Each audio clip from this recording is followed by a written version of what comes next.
Welcome back to the stream. We're going to be breaking down the previous game, Game 2 of the night, for just a second, and then we're going to be prepping you for the next game and the last game of the night, BARA versus Glacial Galaxy, the two winners of our respective series. And so I already see the hashtags in the chat, and I want to see more of them. But first of all, I'd like to hear from you, Ravishing. What's something that you'd like to take away from next game and maybe take into next game as something that Glacial did particularly well, either in draft or in game? I'm talking about, so they did overall. If we're just looking at just going from the draft to just overall play, I think Glacial, what they really accentuated and did really well was objectives, right? They really knew how to play the macro game. Whereas if you go ahead and look at BARA previously in the game, they really went for much for lane priority for the picks and snowballing the lead from early on. So definitely gonna be looking forward to see how these two types of play styles go into it. And we also can't forget about the shotgun that trophy. Mm-hmm. Yeah, which Glacial was able to pull out. Secret little pocket pick, which I find was really able to put a lot of pressure onto Dawnbreak. I do think that the Shaco was really important. I think that more so even with the two off-meta picks, that it was the jungle mid synergy that allowed them to move around the map, even getting the advantage on the Olaf early and then being able to control areas so importantly with Zyra and Shaco.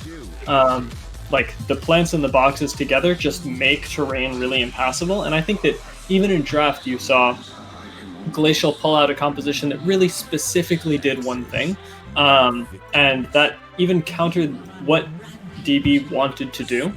And so I really think that in draft was their strength. As much as they played the macro game really well, I think that they knew their game plan going in. It wasn't something that they were doing reactively. They knew what they wanted to do, and I think they honestly could have played that way from behind as well. They most definitely could have too. And one thing I just wanted to bring up quickly before we go into talking about the next game was how Dawnbreak could have gone into the game. Although the Olaf wasn't able to become relevant, I find by the 15-20 minute mark, just the Jax the top lane was though, right? Considering he already got Borg and he was able to duel pretty much everybody except the Shaco in that top lane. So I find that if he was able to just have free roam top or some sort of side lane, and I think that could have been a really good point of contention for the set of Dawnbreak and be able to gain at least one win condition back for them. I agree. I think trying to play side lanes against Glacial might actually be a really relevant thing to take into next game. So how about we snowball that into what kind of stuff do you maybe want to see from BARA or Glacial to take the other down coming into the next game? So I definitely think, considering with the two drafts we've seen so far, I think in terms of Glacial's picks that we've seen, we will definitely go see the Allow weekend. There's not a chance in the world, because I know that both top laners from Glacial and also from BARA both play Alawi, so I'm really looking excited to that. So I don't think that'll be banned out. But one thing too, because since it's in both games, just the mid lane was super important to be able to snowball the lead and gain map pressure. I'm thinking this time Glacial might go for a much more utility-focused mid laner to be able to gain just some extra control and maybe teamfight prowess coming out of them.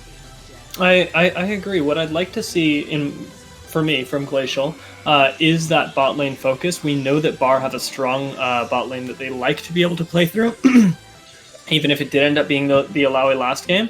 But Glacial, especially with the way that their mid lane tends to lean towards utility, I think could have a really interesting game and kind of like a big clashing of heads if Glacial chooses to draft the utility mid laner and really test their bot laner's flexibility. They do have a lot of options available to them and a lot of flex picks between mid lane and the support that they can use to get advantages in draft against this team. To go for early game junglers, which if you go and look at that, with a Glacial with the Shaco and BARA with the Jax, so they're both definitely going to be looking to really snowball their lanes by level 2, level 3. So we should see a lot of fun coming out very early on, though, and I'm very, very excited for that. Yeah, I am also going to be interested if we do see kind of this Glacial comp is what I wanted to call it, in the sense that they absorb pressure very well. If we see them playing an absorption and scaling game, or who it is that chooses to try and find those early early holes in the enemy's defense. But with that, I think that we're just about ready. So let's send it back to the casters, and I'm really excited to see what we get for this third and last game of the night. Good luck to both teams, and we'll see you later. It is the third and final game of the night. We will welcome our analyst Destiny back after this final game for a couple of their thoughts as the series and the entire evening's event will be over. But it's finals time, ladies and gentlemen. I'm Jake Kelton, joined by Arza Kelly again for what should be an amazing game.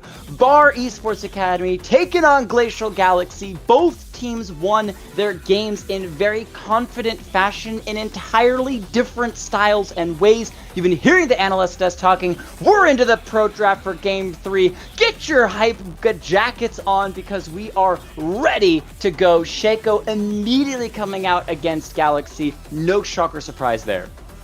Yep, I was talking to the analyst desk between the break there, and I told them if I was on the side of BARA and I had someone watching this game, there's 2 major bans that I want right away. The first one is Shaco, the second one is Zyra. 2 targeted bans against Glacial Galaxy because those were the 2 big playmakers in the last game. It's actually going to be Misfortune next and a Lee Sin banned out from Glacial Galaxy. I'm not exactly sure where the Misfortune is coming from, but Lee Sin is just a really solid ban. He's just so strong right now. I think Misfortune ban is just more of a meta ban than anything. It's a strong ADC, super good in team fights. There's that Zyra being banned away like you were asking for from BARA. And hey, I'm not saying that you should get hired as a coach for BARA, but if the position was available, clearly you've got some insight into this, and they're following along with your suggestions as Mordekaiser is that third and final ban from Galaxy. And we get to see a lot of focus on the support bans and opening up a lot of options still for the strong top lanes of the set and the Ornn, strong mid lanes, strong junglers really as well, just that Lee Sin and Shaco taken off the table. Yeah, and I remember in the first game where we had BARA win, they were banning mostly based off of pick champions that could draw you in, hook you in, and really get a pick on you. It looks like Glacial Galaxy decided to take that one for their own playbook. Lee Sin, Morgana, Blitzcrank, all of these have roots. The giant flailing arm of death that comes out of Blitzcrank directly towards you. These are great bans for that purpose, and there's the Alawi that I was hoping for, out of the side of Glacial Galaxy. Yep, well, the Alawi is locked in for Galaxy, so we will have that, but you have to imagine that BARA was not going to be surprised by it coming through. They purposefully allowed it through the ban phase, which means they were highly expecting it to come in, and now they have picked up the Mordekaiser to counter that Alawi. Hey, you know what? She likes to, 2v or 1v2, 1v3, 1v5. Well, can't do that if Mordekaiser's taken her to the Death Realm. It is a straight 1v1 between the two. We'll see which one wins out in those exchanges, as the Glacial comp coming through strong from BARA as well. The Ashe locking in to pair up with Sejuani for a lot of CC. And Braum is potentially taken away from them by Galaxy, really splitting up the Glacial comp. Yep, and looking at the Alawi Mordekaiser matchup a little bit deeper. As an old Alawi main back in my heyday, that Mordekaiser is a straight-up counter pick, because when he draws you into the Death Realm, there's one very important thing that doesn't follow you, the Kraken. Any tentacles you put down in there have to be brand new. So if you're lucky, if your passive is timed correctly, if you get your tentacle and your ult off correctly, you might have 3 tentacles in there, but oh, that is so hard to set up. It's going to be a real show of skill if Glacial Galaxy does manage to let that happen. And we're going to see Trundle come in for the third Glacial Galaxy pick. I'm seeing a lot of frosty characters here in this matchup. Well, Braum got banned away, so no ice there, but both teams feeling a little bit icy, I suppose, as we are keeping at least 4 of them so far in the game. I have to ask this to our analyst desk that's giving us a beautiful information behind the scenes, as our production team here at XLNC is incredible. If Alawi ults before being taken to the Death Realm, so she has a whole bunch of tentacles up, but then inside the Death Realm uses her Q, do the tentacles that are outside of the Death Realm react to the Q and also slam down? Now, I know that they wouldn't slam onto Mordekaiser because he would be untargetable inside the Death Realm, but would they slam down on the rest? I can tell you from experience, that's a hard no. It's a hard no. Okay, that's cool. I was wondering. I was just curious if they would still respond. It truly is another plane of existence. Both souls disappearing from the Summoner's Rift. Nami gets locked in to keep with the... at this point, it's kind of a water-bending composition, you know, because waterbenders, Avatar, they use water and ice. Alawi straight up from the ocean with the Kraken. It's just water and ice all over the place. Slippery game for sure. It's a bit too bad that Wangfire wasn't here to see this day. But with Katara, where are you? With so many support characters banned out, Leona and Nami are pretty much the only two really good options left. Zyra, Braum, Yumi, Blitzcrank, Morgana, Lux, and Nautilus. That's all of the big ones. And Nami and Leona are really, really good. You just never get to see them come out because they're never forced out. And I'm really excited to see them go in. Last is the mid lane pick from Glacial Galaxy. They're picking against a Ziggs. And I'm really curious here whether they'll try to stay on their comp or they're going to try and counterpick this Ziggs. Especially since they've already been counterpicked with Alawi. It's going to be Cassiopeia. That's a very interesting one against Ziggs. Not a whole lot of range there. Yeah, I'm really surprised. It's not something that I would have expected. We're about to get into client picks and bans, so you'll see the game switch over as we jump into that. But what's really fascinating to me in regards to the Cassiopeia is, as you said, short range.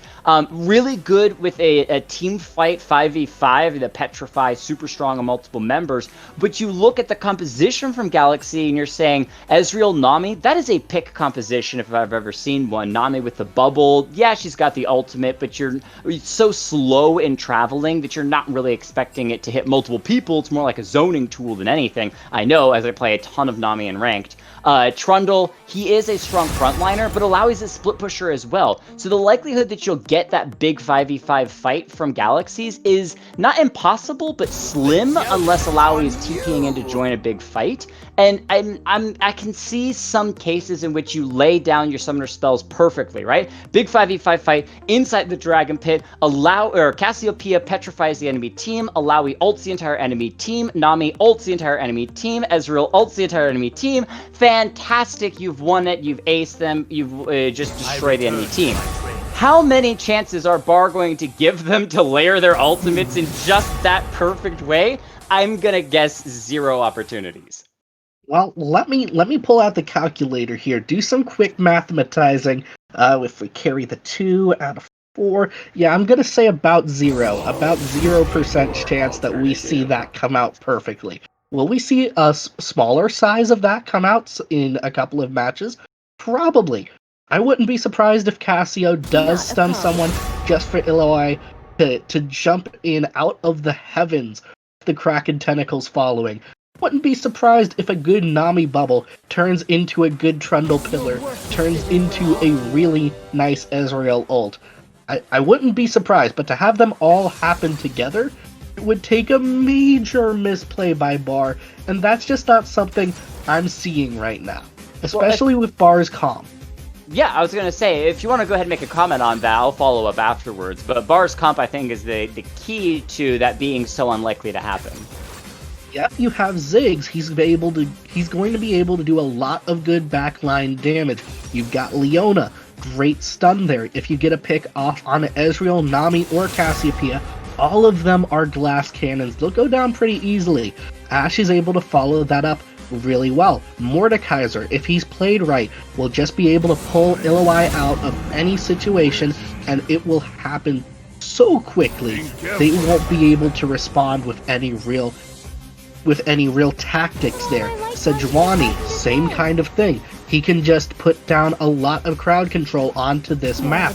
Really, this is a crowd control out of BAR going up against a very scrappy pick comp out of the Glacial Galaxy, and it's going to be who outperforms who here. Yeah, exactly. For me, BAR, they've got themselves a good teamfight composition because they have the strong frontliners of the Leona, Mordekaiser, Sejuani, and strong backliners of Ziggs and Ashe that have some really good range. But the key is that in that big, 5v5, all the ultimates from Galaxy smacking the members of BAR around, you need them to be grouped. Well, BAR doesn't have to be grouped. You have Ashe that can pick from a mile away with her ultimate, and even her volley is still a very long-range ultimate, not going to be within range of Cassiopeia's Petrify unless she flashes forward. Ziggs, same thing, a massive long-range ultimate, and these really long-range pokes with his Q, bouncing bombs, so unlikely to be within range of that, multi-layered CC chain from Golden Guardian's ultimates. But on top of all of that, the CC from BAR is madness!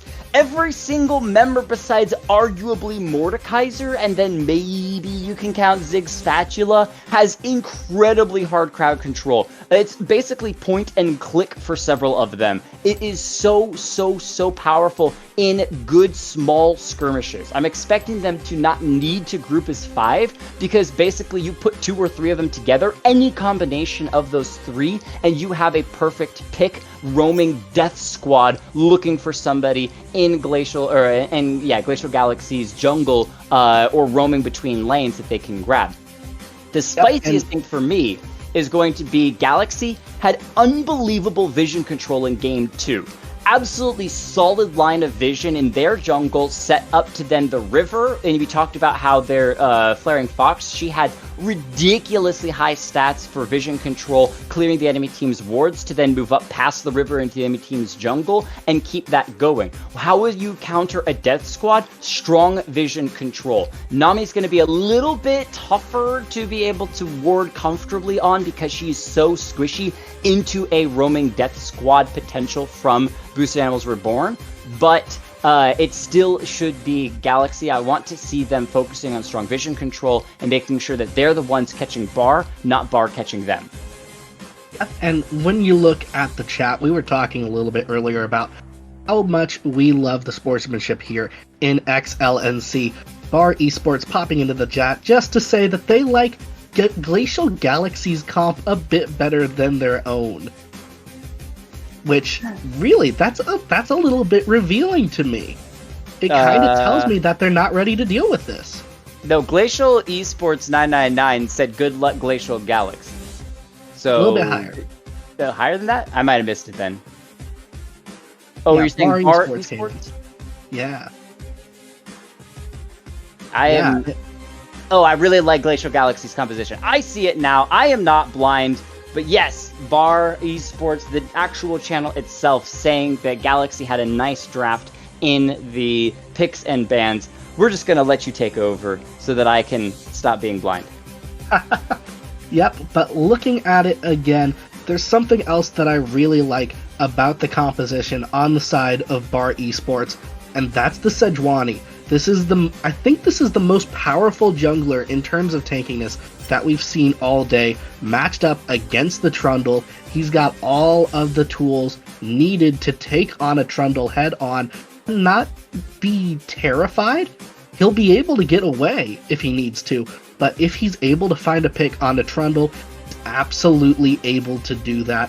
And this is not going to be the short games that we've been broadcasting today. This isn't going to be so one-sided.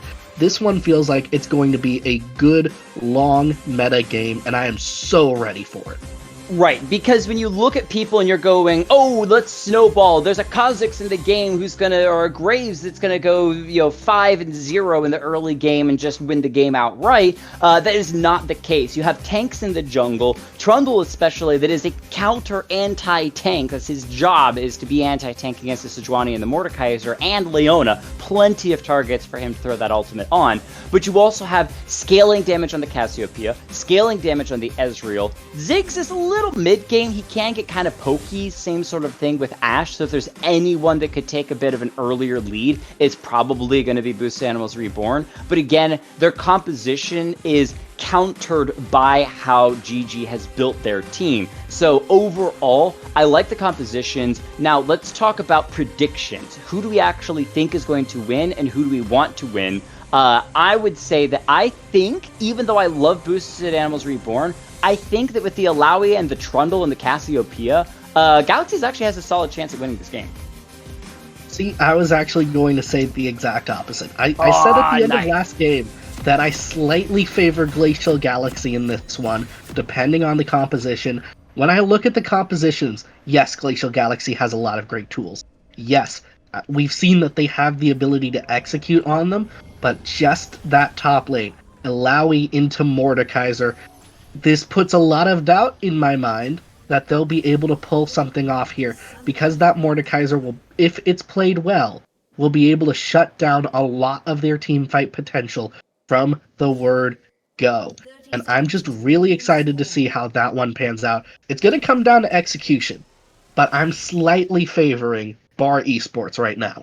All right, we'll see if BARA can do it. We are on to Summoner's Rift for game number 3. It's finals time, baby. I know that the analyst desk was talking about how good teams feel going into game 2 just off of a fresh win. Well, both these teams are 2-0, and you know that they are excited to go 3-0. One team will be the champions after this game. Which team will it be? Best of 1. Everything is on the table. We'll see what it takes to actually win, as both these compositions are pretty spicy, and you know that they are built around these fights and skirmishes. There's going to be a hopefully bloody game, but I'm expecting the first moves to lead from Galaxy, because they have themselves that Trundle who is able to very quickly get around the jungle, and his pillar is just so powerful in the early game, setting up his laners to try to go in for a kill. And you got options with the Alawi in the top lane before Mordekaiser hits 6,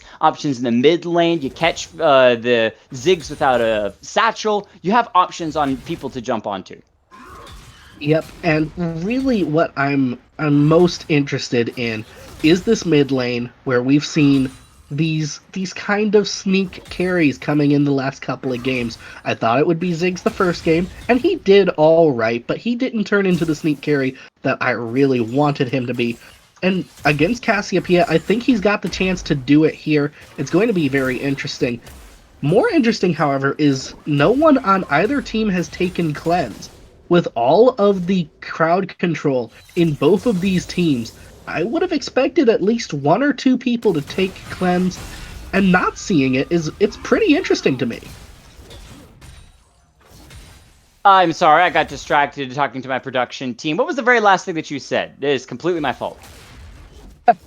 I was talking about how neither team has taken any cleanse in their summoner spells yet.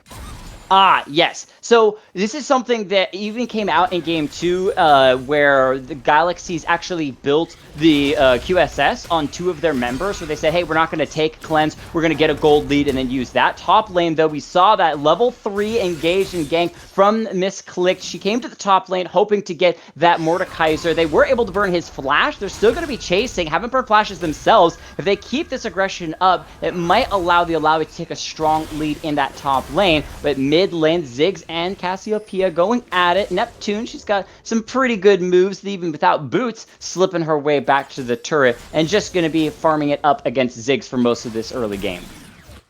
Yep, boots are made for dancing, but Neptune isn't here to dance. She's here to win. That's why you take the Cassiopeia. But on the top lane there, I like the control from Misclicked. I like the attempt to make sure that Leap has the power that she needs to be the best Illoi against a Mordekaiser possible. I don't think that's where you need to be putting pressure. If that's where you want to be putting pressure, that was a good pressure move. I just wish that it had been followed up a little bit more nicely. I think it's okay in just the sense that it kind of warns N-Power, hey, you're not going to be able to push I'm Jeep too hard. I'm Leap, excuse me. Not I'm Jeep, I'm Leap, because he doesn't have Flash available, right? So it's kind of that danger. You can see him kind of keeping around that river. He doesn't mind, freezing up a little bit here. Those tentacles from the Alawi can make it difficult to shove underneath that turret, because if he pushes too far past it, that's where that danger comes in then for another gank or Cassiopeia to kind of roam roam up as well. So I doubt that you'll see him really shove all the way up to that turret, mostly just be like, hey, until my flash is back up, it's farm versus farm. Same kind of thing there in that mid lane, farm versus farm, and just let the jungles kind of stack up to hit those bigger first items in the game. Because you can see they're mostly going for these long clears through their jungle, clearing out everything that they can. And then this actually has been a double scuttle from the side of BAR. I didn't notice that until just now. So they actually have full river control with the double scuttles as well.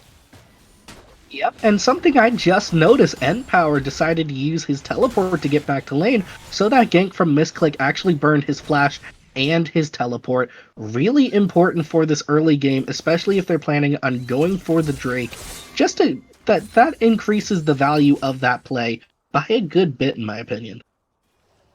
Yep, and stack that value up. Now, Alawi is TPing in that top lane, noted by the Twitch chat. The Mordekaiser TP'd back into top lane very quickly as well. So, with both top laners TPs being down, unlikely to see some hyper-aggressive move towards Drakes. But we have seen, I believe it was Slingshot in game number 1, sneaking away that Drake early on and trying to start to stack it up for BAR Esports. So far, though, it's a Sejuani, not an Olaf or anything that's really, really quick at being able to clear up the jungle. So it should be taking their time a little bit more and have an actual damage dealer join them.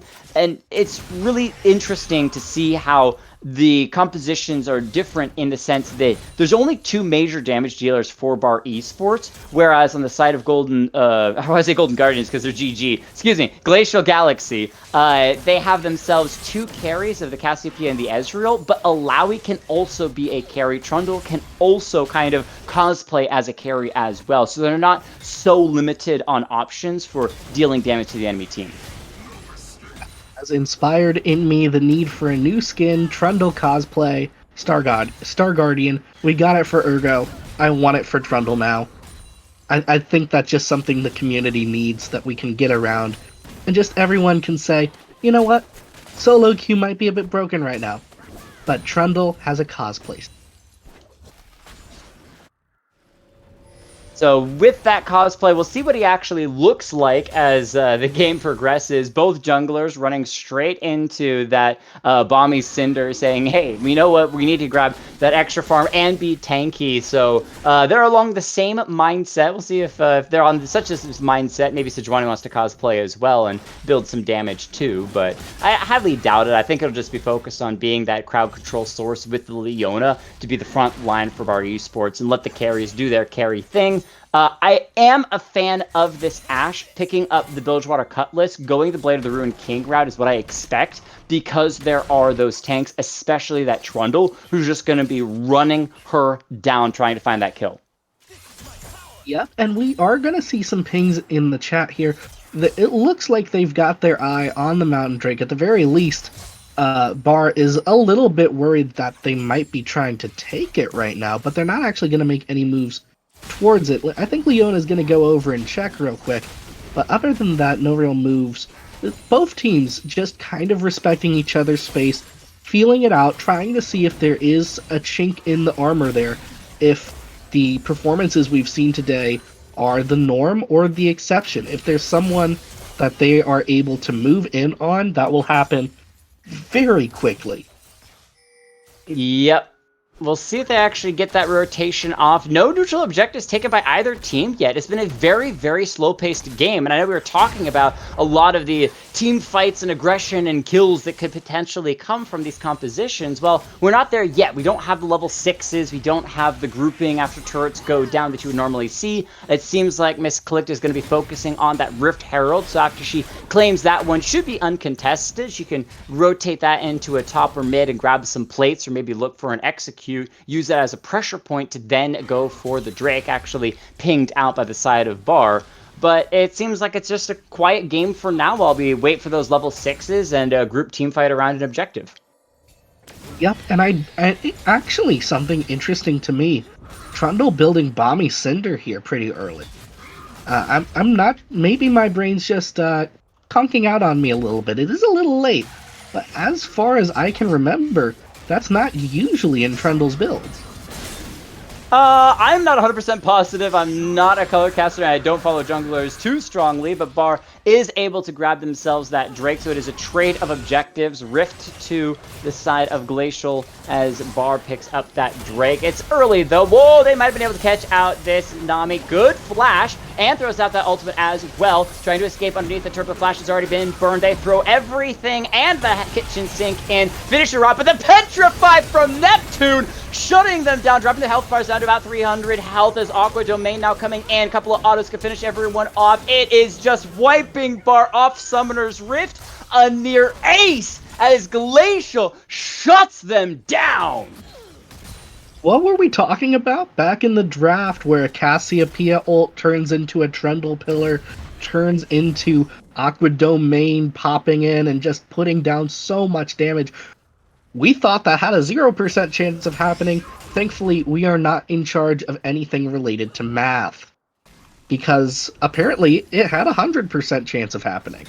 Well, no, I wouldn't say 100% because it didn't include I'm Leap Salawi's ultimate. So it wasn't quite yet the full Team Wombo combo, but it looked really darn good, especially when it started off so well. Bar grouped, they threw a ton of crowd control. I really think the key factor in that fight was that Flaring Fox, she burned the flash very early on to avoid that solar flare from Leona. By doing that, it basically forced a lot of Bar's members to overextend because they're like, we've already committed so much, we have to get this super squishy Nami. There's no reason why we shouldn't be able to finish her off. But the crowd control from her ultimate as well slowed things down even further. They finally get that kill onto Nami, but they're so tightly grouped into the Tribe Rush. Their hope is that Galaxy is going to say, hey, you're all grouped, we're not, that's fine, you just leave, it's just one kill, not that big of a deal. But instead, the roaming from Neptune was gorgeous. We do have a gank here. Slingshot comes in the mid lane, shutting down the Cassiopeia. She'd already burned Flash and Ignite and everything else,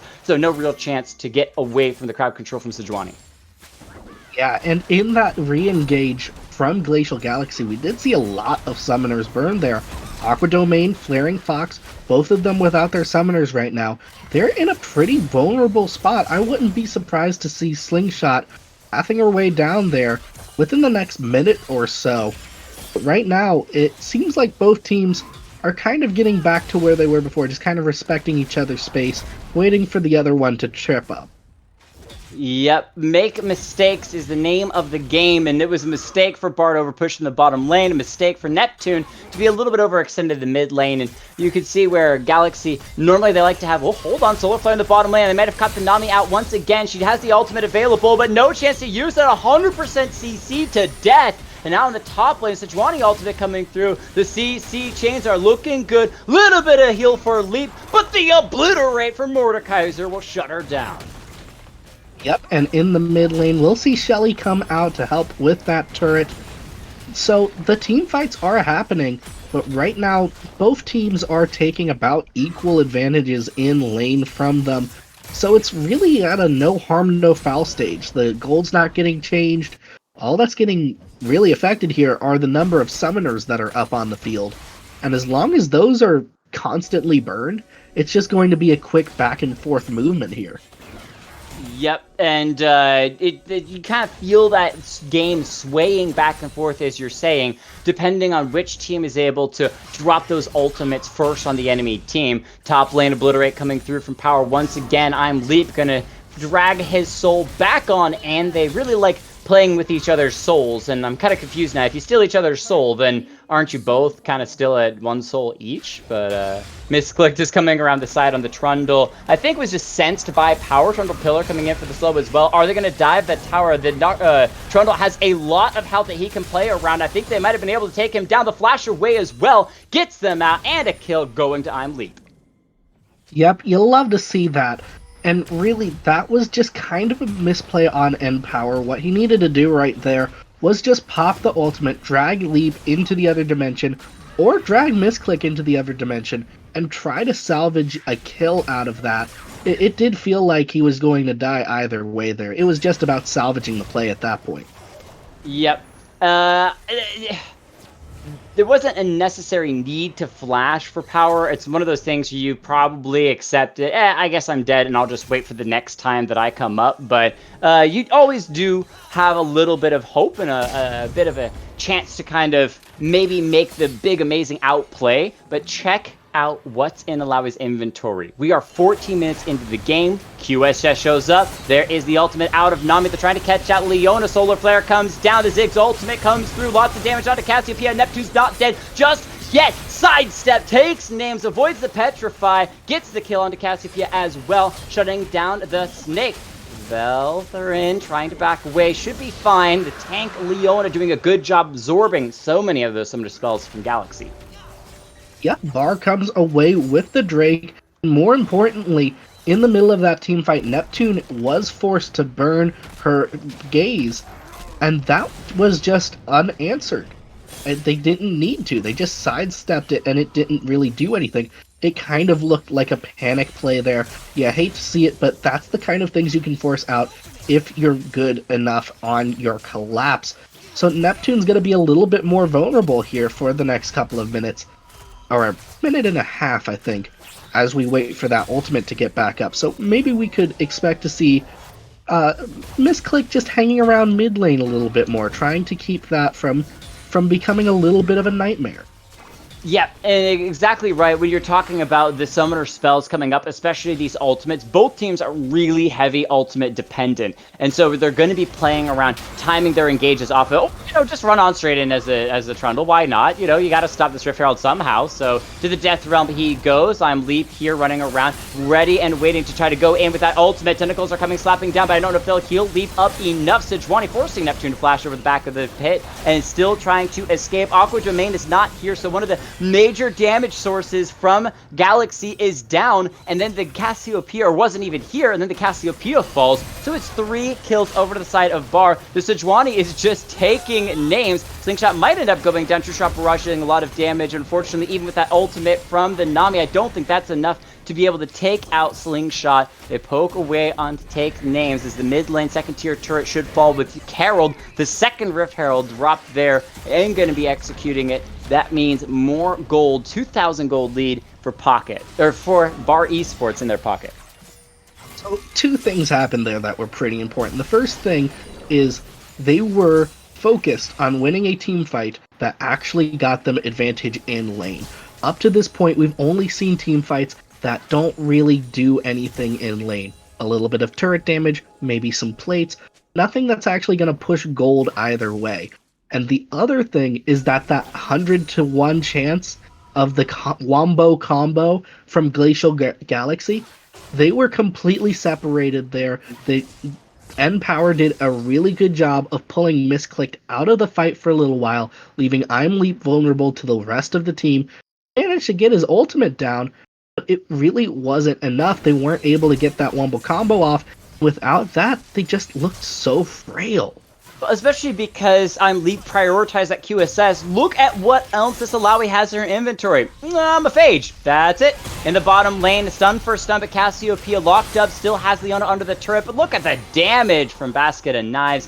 4-0-1. Even use the Blade of the Ruined King on a non-tank to make sure they grab that extra kill. And Galaxy, they are in a bit of a tight spot now because they are running out of time to try to get back into the lead in this game. Usually now going to be responding to Bar's aggression. Top lane, I'm Leap, tries to flash. Where were they going? They can't escape the death realm. Tentacle slams, healing, but not going to heal enough. And Power takes the solo kill.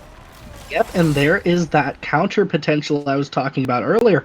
Pulled into the Death Realm, has to put up tentacles of his own. He manages to get that full 3 up within the first couple of seconds there, but it's just not enough against the constant damage and the stat stealing of the Death Realm against Mordekaiser.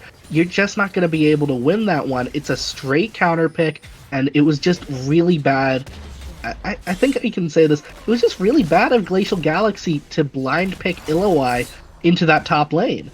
Well, the other thing is that the Mordekaiser built a Leander's Torment, so he's going straight damage, or not straight damage, but he's going at least in the early game right now, a lot of damage. So he's saying, hey, I know that in a tank versus tank, you're going to win out because you're going to have healing, you're going to be able to do percent health damage, and so I'm just going to deal more damage than you can deal. He's already got a small lead, and oh, this is just bad from Neptune, aggressively pushing the bottom lane without knowing that Bar was not down there, caught out a second time in a row. Great punishment from BAR. And a lot of this is there's so much vision from Galaxies on the top side of the map, but nothing around this bottom side. You can see Veltherin already walking through the jungle, clearing up the vision, or trying to clear the vision, but there's no vision to clear. It's already gone. So mid lane turret, second tier will follow as well.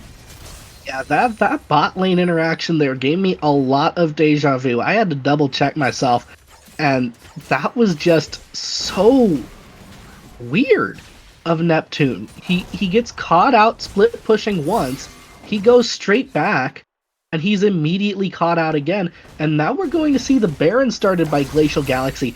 This feels like a desperation play.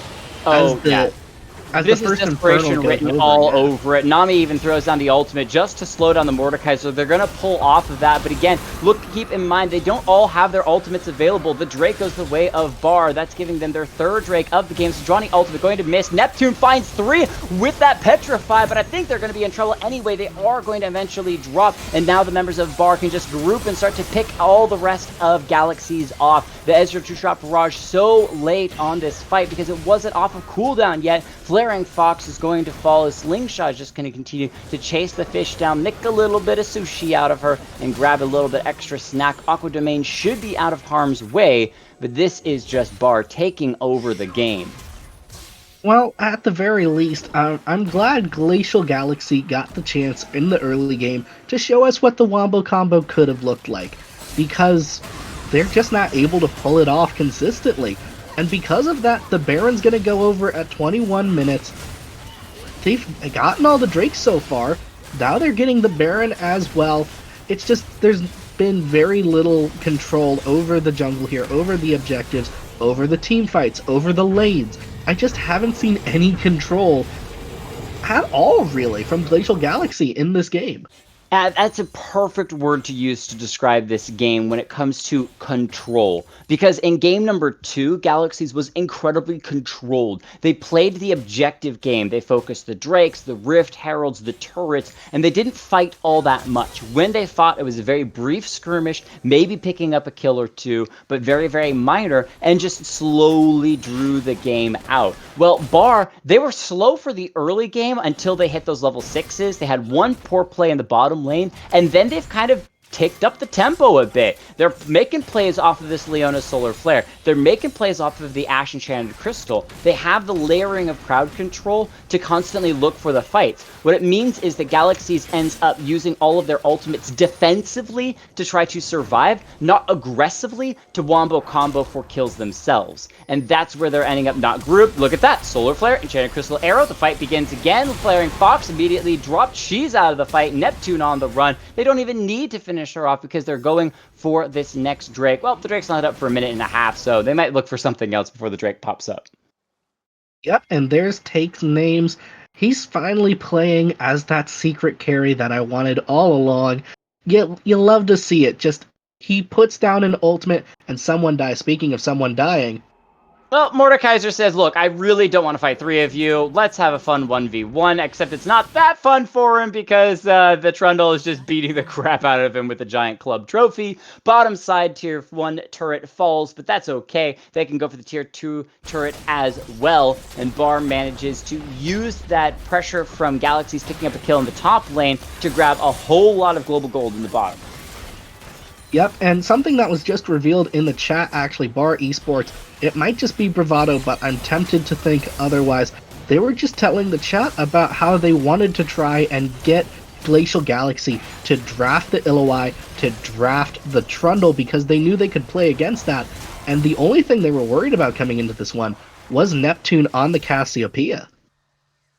And while the Cassiopeia does look good, finally finishing off that QSS, so there is some anti-CC on the side of Galaxies. It might be too little too late. The 1 and 6 KDA, the 1 and 4 on Alawi, only that 3 and 0 Ezreal looks good, but that's because it's Ezreal, right? He's incredibly slippery. He can hop away with the arcane shifts, makes it very hard to lock him down with crowd control, especially when there are so many immobile champions of the Cassiopeia and the Nami that are much easier and tastier targets.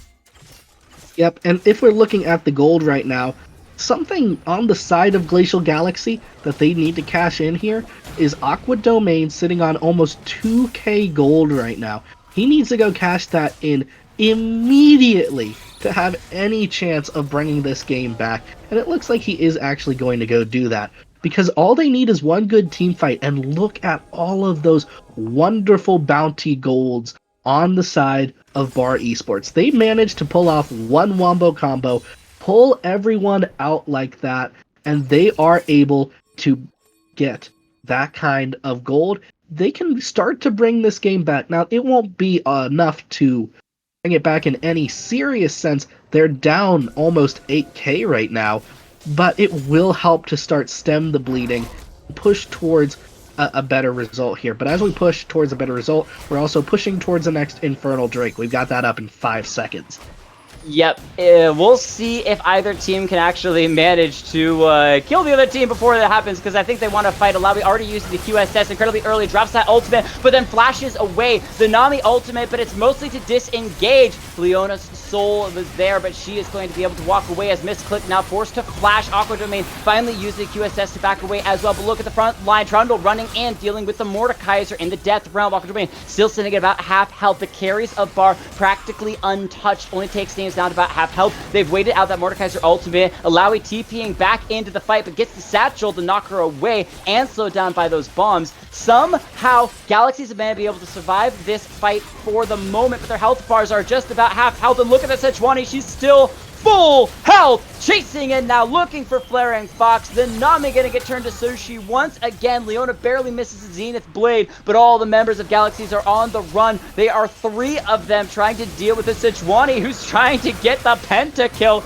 looking for Ezreal next, forcing the flash. It's a triple so far. Mordekaiser taking out Cassiopeia, the Quadra and Ace for BARA Esports. Who needs the Drake? It was just a courtesy to force Galaxies into a fight in which they did not have to take the whole way. They won the first half of it. Back away from your health bars are sitting at half health, but this should be the end of the game.